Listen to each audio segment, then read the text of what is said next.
The life of hearts and the remembrance of the knower of the unseen. Know that the heart in this life is like barren land. It is not brought to life by abundance of wealth, nor made happy by worldly adornments. Rather, it is revived and nourished by the moistness of the tongue with the remembrance of Allah. Heedlessness toward Allah is a dryness that afflicts the soul and a heavy burden that weighs you down, while remembrance is the oxygen that souls breathe to survive life's pressures and trials. Unquestionably, by the remembrance of Allah do hearts find rest. Reflect upon this noble verse. Allah did not say they find rest through material things, nor they find rest through worldly means, but rather He placed true tranquility exclusively in His remembrance. When paths narrow before you and worries pile up, know that your soul is seeking its true sanctuary.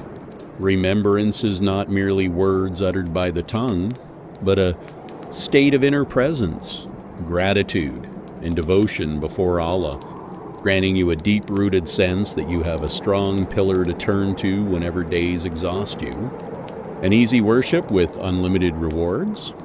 Out of Allah's vast mercy upon us, He made the greatest and highest acts of worship the easiest upon the body. Remembrance does not require grueling physical effort or dedicated time carved out of your day. You can remember your Lord while walking, working, resting, or even while waiting.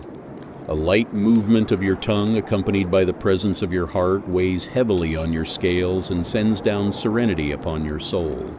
How does the King of Kings remember you?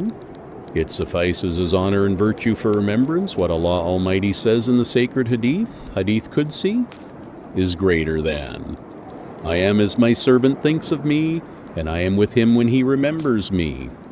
If he remembers me within himself, I remember him within myself, and if he remembers me in a gathering, I remember him in a gathering better than them. Absorb this meaning well.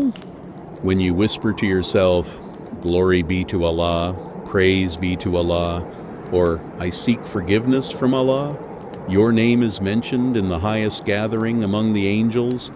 Make for yourself a daily share of remembrance, and do not deprive your soul of this spiritual nourishment. Nothing fills time more beneficially for a person in this life and the hereafter than finding comfort in the remembrance of their Lord. رضيت بالله ربا وبالإسلام دينا وبمحمد صلى الله عليه وسلم نبيا ورسولا. ألا بذكر الله تطمئن القلوب. تأملوا في هذه الآية الكريمة.